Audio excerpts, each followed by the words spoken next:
6 weeks to I do or goodbye. I'm 35 years old. My wedding is in 6 weeks, or at least it was supposed to be.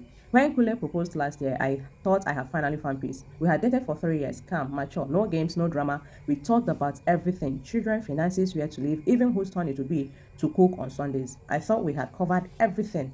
Then last weekend happened. He called me on Thursday evening, his voice unusually formal.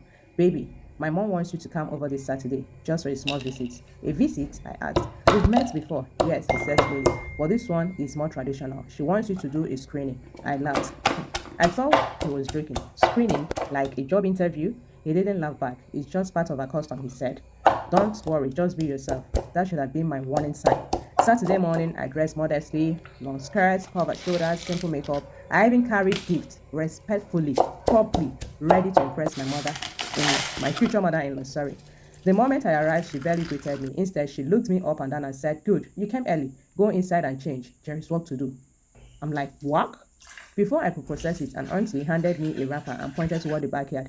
That was when the screening began. I washed piles of clothes by hand, swept the compound twice, cooked for a whole full house of relatives I have never met, served everyone, at last, was corrected constantly. Not like that. A good wife wakes earlier. Are you always this slow? My son likes his food hotter than this. Each moment landed like a small slap. No one asked if I was tired. No one asked if I needed water. No one spoke to me like a future daughter-in-law, only like complete labor on probation. By evening, my back was burning, my feet swollen. I hadn't sat down more than 5 minutes all day.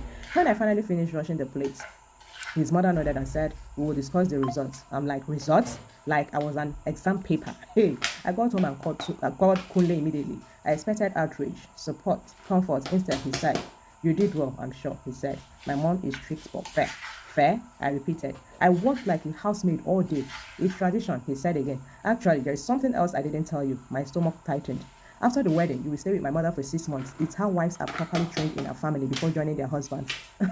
I thought I misheard him. 6 months? Yes, it's important. That's how my sisters did it. That's how my cousins did it. I sat in silence. 6 months away from my own home. 6 months under a woman who just tested me like a servant. 6 months of training to be worthy of my marriage. "Why didn't you tell me this before now?" I asked quietly. "I didn't think it would be a big issue," he replied. That was the moment something inside me shifted. Not anger, not even sadness, but clarity.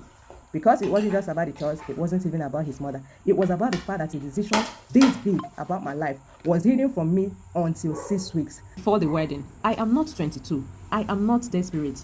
I am not unfinished clay waiting to be molded. I am a grown woman. I told him calmly, "I am not marrying into a training program. I am marrying into a partnership." He said, I was overreacting. I said I was finally reacting correctly. The ring is still on my table. The wedding dress is still hanging in my closet, but my mind is made up. Love should not come with probation. Marriage should not begin with endurance test. Respect should not be earned through suffering. 6 weeks to the wedding, and I choose myself.